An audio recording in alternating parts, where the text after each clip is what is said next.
Teman-teman, suara saya sudah jelas? Jelas, Pak. Sudah, Pak. Terima kasih. Oke, teman-teman. Kita mulai ya perkuliahan pada pertemuan ke-10 ini ya. Seperti biasa, teman-teman, sebelum kita memulai, mari kita berdoa menggunakan kepercayaan masing-masing. Doa dipersilakan.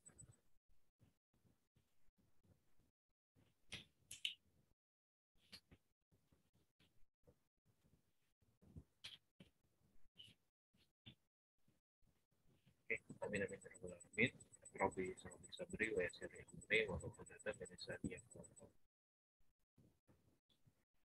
Oke, teman-teman, langsung saja kita bertemu di pertemuan ke-10, pertemuan genap yang mengharuskan kita bertemu secara terbuka online ya.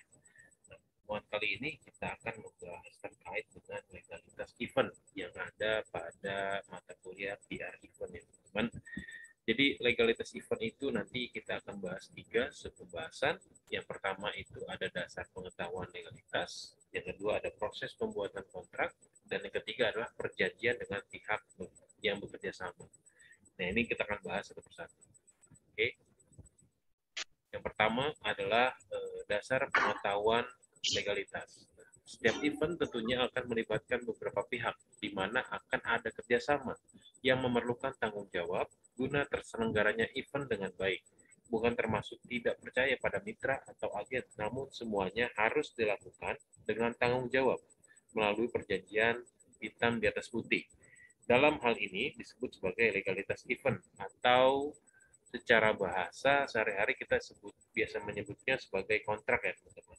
Nah, ini menurut Baudin gitu ya dan kawan-kawan tahun 2003 mengatakan bahwa kontrak adalah perjanjian antara dua pihak yang berisi tanggung jawab dan kewajiban yang diatur berdasarkan hukum yang berlaku, dan isinya diatur berdasarkan hukum yang berlaku, dan isinya menjelaskan pertukaran kepentingan antara kedua belah pihak. Nah, ini teman-teman harus mengetahui dasarnya terlebih dahulu. Legalitas event itu seperti apa? Jadi legalitas event itu dibuat untuk apa ya, saling bertanggung jawab satu sama lain gitu ya, baik pihak pertama maupun pihak kedua.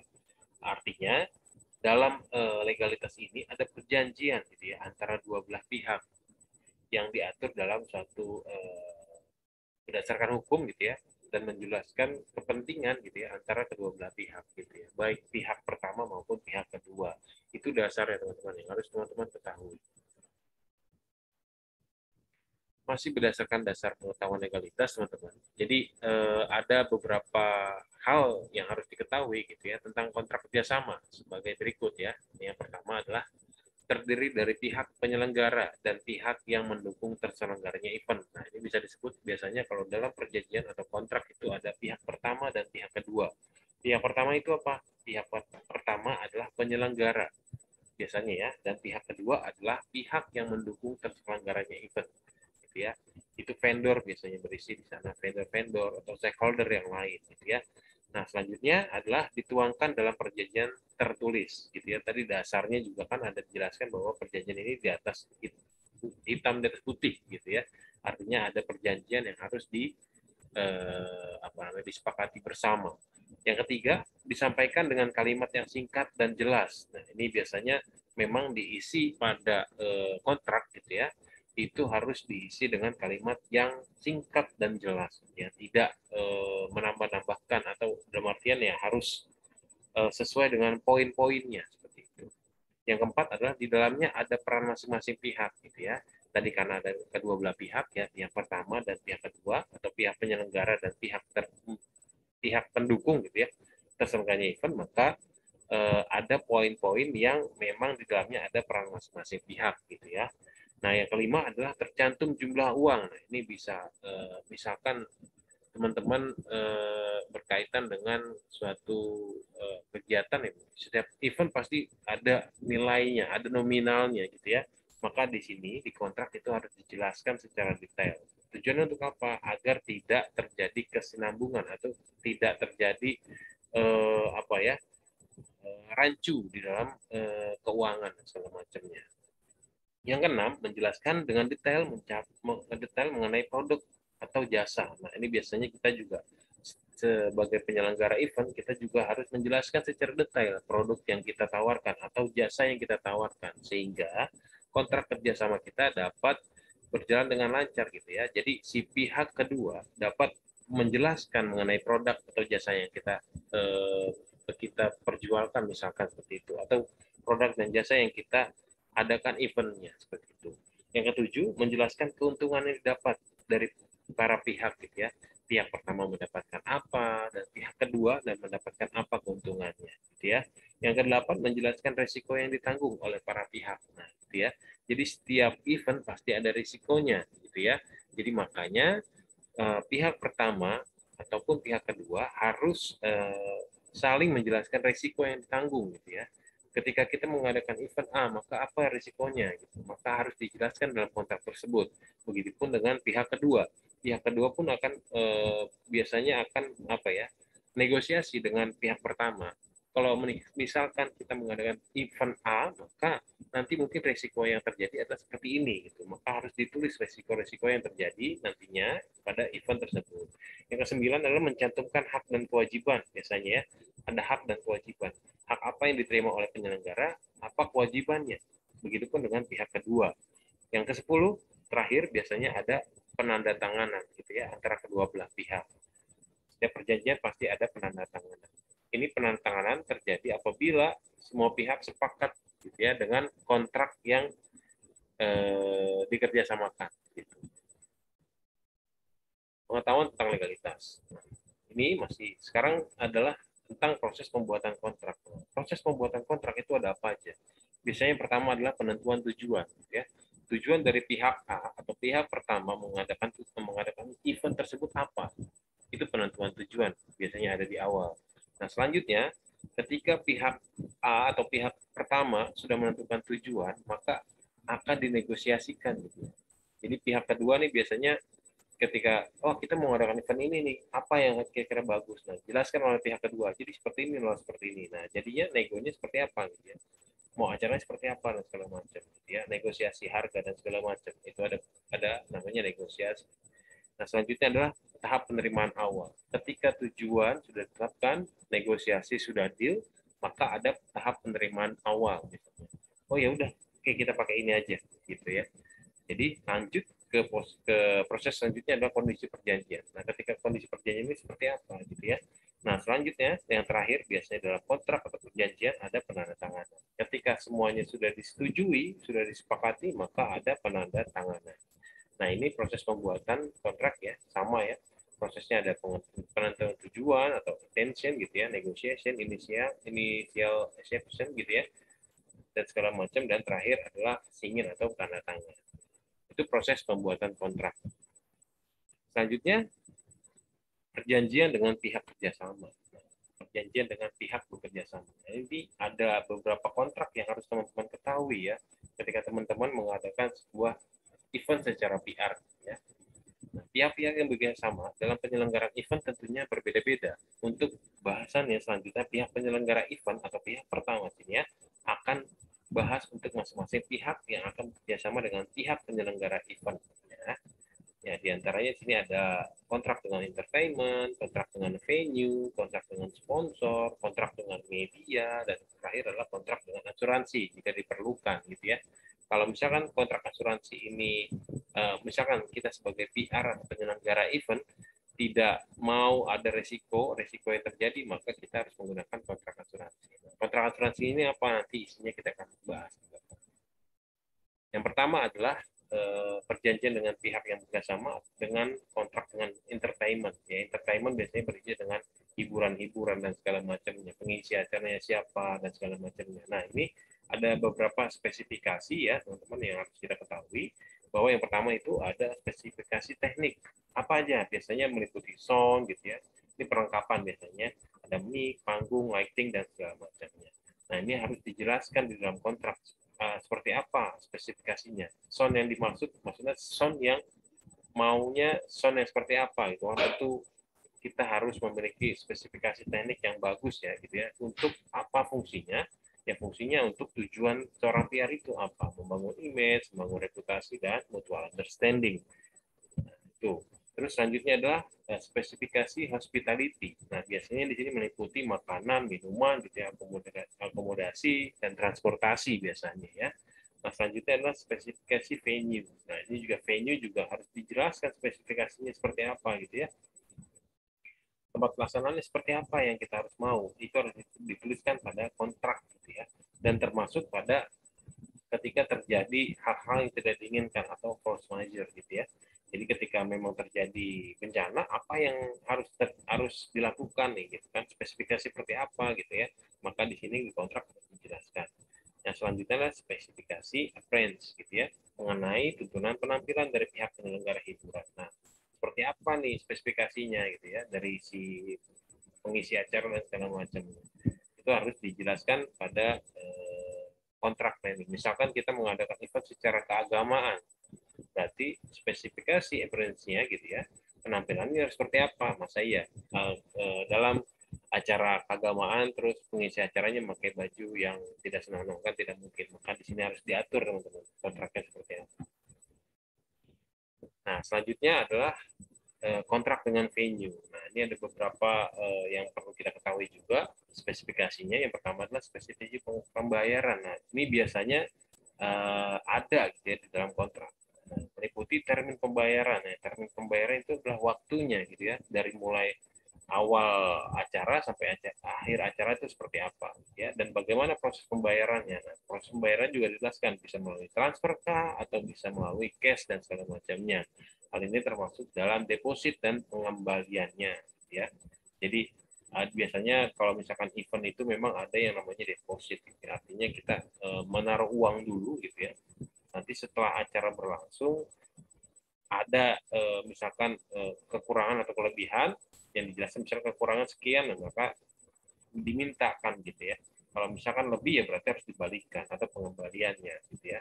Nah, selanjutnya adalah spesifikasi pembatalan. Nah, biasanya kalau misalkan event memang ada pembatalan dan segala macam karena satu dan lain hal, tapi biasanya secara PR kita sangat sedikit gitu ya untuk melaksanakan pembatalan. Gitu. Makanya di sini ada spesifikasi pembatalan. Perlu adanya legalitas hitam di atas putih. Nah, ini harus jelas ya. Yang jelas mengenai segala macam bentuk kontrak kerja terkait pelaksanaan event agar tidak terjadi pembatalan. Nah, spesifik pembatalan ini dibuat agar acara yang sudah direncanakan dan disetujui secara hitam di atas putih agar tidak terjadi pembatalan gitu ya. Jadi pembatalan ini mungkin ada penekanan biasanya ya. Ketika pembatalan maka uang deposit hangus misalnya seperti itu. Perjanjian atau kontraknya seperti itu. Nah, selanjutnya adalah spesifikasi perubahan rencana. Biasanya ada juga nih ketika di hari perencanaan akan terjadi hal-hal seperti ini gitu ya. Dan selanjutnya ketika di acara ada perubahan rencana seperti apa. Nah, maka di sini harus dijelaskan spesifikasinya seperti apa. Perubahan rencana dapat terjadi jika ada perubahan event yang dikarenakan satu hal. Jika ingin menggunakan venue yang sama, maka kesepakatan perlu diperjelas dalam kontrak kerja. Ini biasanya harus dijelaskan juga di sini ya, terkait dengan venue-nya. Gitu ya. Kalau misalkan perubahan rencana, oh kita harus menampilkan ini nih, gitu kan. Tapi di situ tidak diatur di awal. Gitu. Kalau tidak diatur dari awal, berarti kan ada sesuatu hal yang memang tidak dipersiapkan. Tapi kalau misalkan teman-teman sudah mempersiapkan dari awal, gitu ya, dijelaskan di dalam kontrak kerjasama, maka perubahan rencana ini akan apa ya, akan diatur sedemikian rupa. Gitu. Misalkan harus terjadi perubahan rencana, maka kita sudah mempersiapkan. Tapi kalau memang tidak ada perubahan rencana, ya sudah, gitu ya. Artinya kita sudah mempersiapkan apa yang memang akan terjadi. Masih dengan venue, teman-teman. Di sini yang selanjutnya ada tempat ya, spesifikasi keamanan. Biasanya juga kita sangat diperlukan dengan keamanan gitu ya. Ketika nanti ada bintang tamu, harus apa nih keamanannya gitu ya. Harus dijaga dari mana dan sampai mana. Itu harus dijelaskan dalam spesifikasi keamanannya gitu ya. Terus tamunya nanti gitu ya harus seperti apa gitu ya. Tamunya misalkan tidak boleh membawa senjata tajam, misalkan tidak membawa obat-obatan terlarang. Nah, itu harus dijelaskan di spesifikasi keamanan. Biasanya isinya seperti itu. Nah, selanjutnya asuransi. Nah, ini dianjurkan sama-sama memiliki asuransi gitu ya, jaminan keamanan, kenyamanan selama event berlangsung dan menjadi penanganan ketika hal yang tidak diinginkan terjadi. Nah, ini fungsi dari spesifikasi asuransi ya.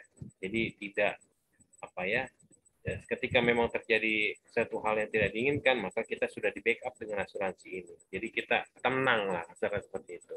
Nah, selanjutnya adalah spesifikasi akses. Nah, biasanya ini untuk tamu ya, tamu undangan VIP gitu ya. Biasanya ada pembicara, terus bintang tamu dan panitia itu seperti apa aksesnya.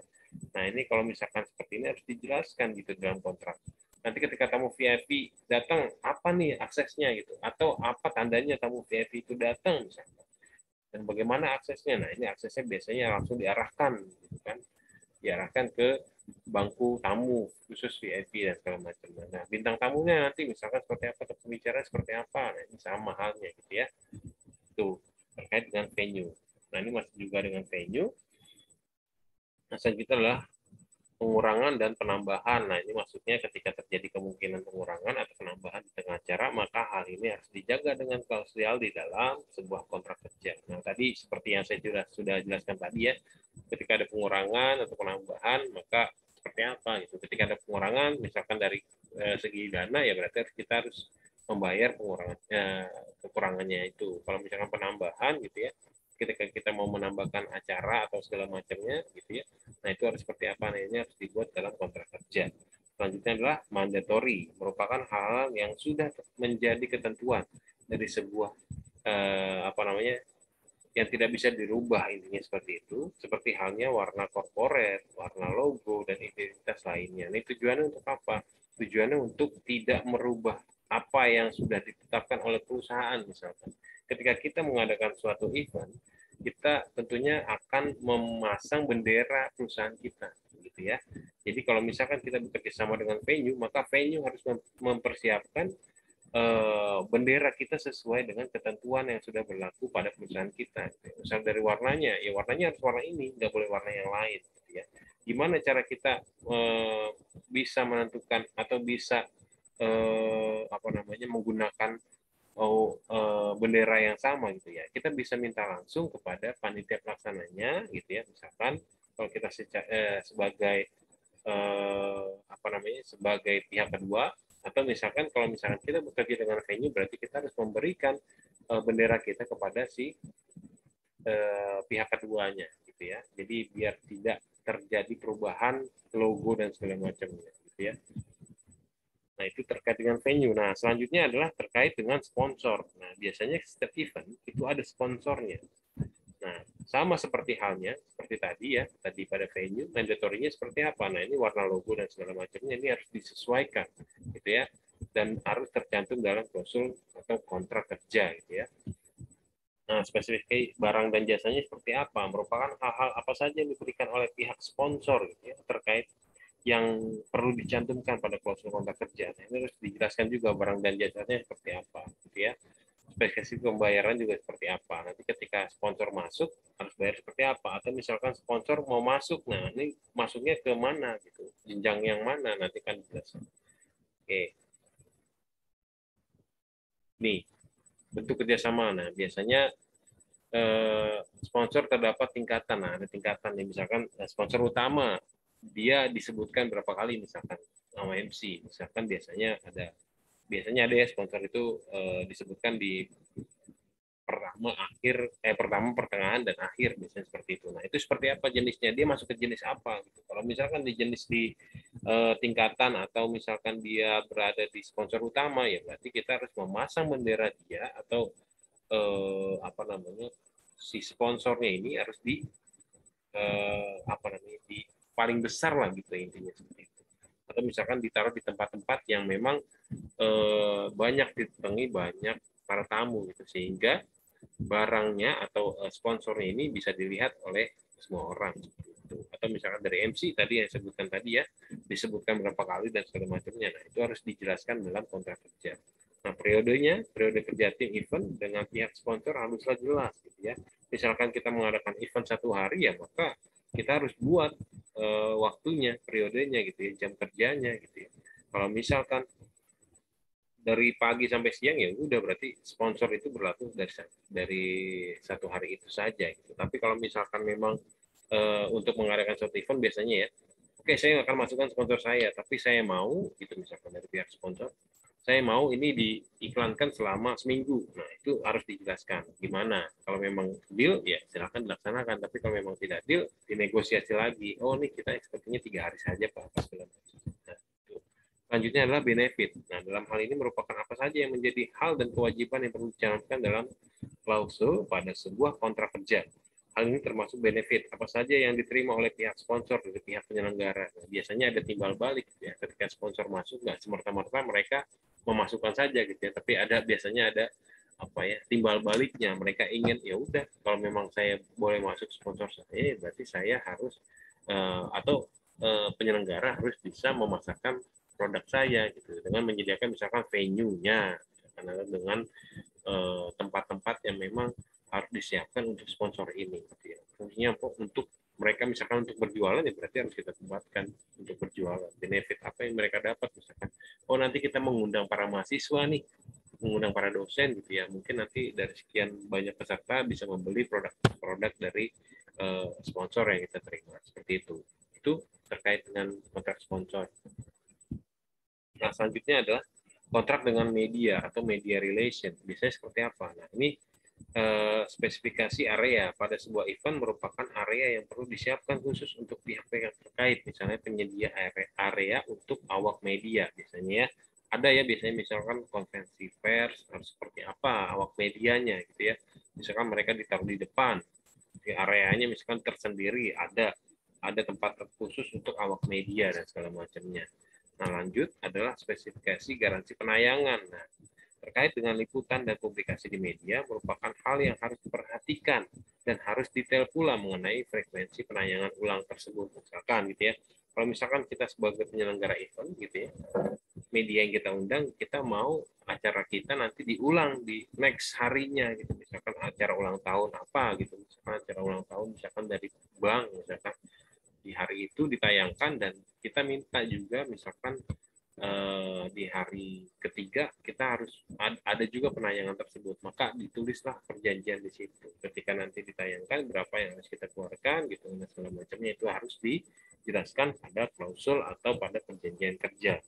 Nah selanjutnya spesifikasi akses sama seperti tadi ya, jadi akses para awak media di sini khususnya karena kita berhubungan dengan kontrak dengan media, aksesnya seperti apa gitu ya, apakah ada akses khusus kah gitu Pak, atau kita memberikan apa namanya nama khusus atau kartu khusus untuk awak media agar bisa masuk ke acara kita.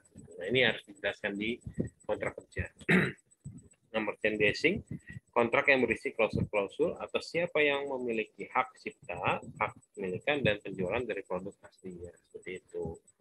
Nah, selanjutnya ini yang terakhir adalah kontrak dengan asuransi. Nah, ini sama ya, kontrak seperti venue-nya seperti apa nanti ya kan?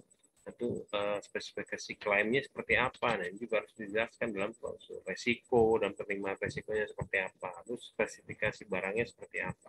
Nah, ini misalkan kita contohkan asuransi pada eh, apa barang misalkan. Kita pada acara itu pastikan kita banyak menggunakan barang-barang ya. Tentunya dengan kontrak asuransi intinya kita apa namanya berjaga-jaga agar tidak terjadi hal-hal yang tidak diinginkan.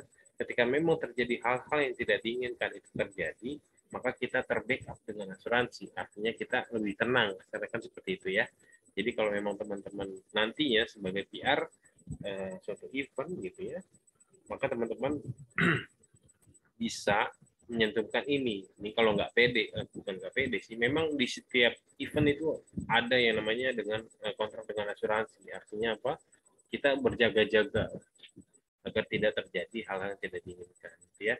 Jadi klaimnya nanti ketika misalkan terjadi hal yang tidak diinginkan, klaimnya seperti apa gitu ya.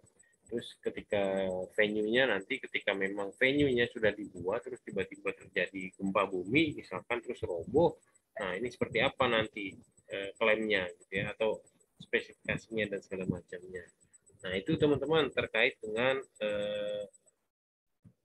materi kita pada pertemuan ke 10. Jika memang ada pertanyaan, dipersilakan teman-teman.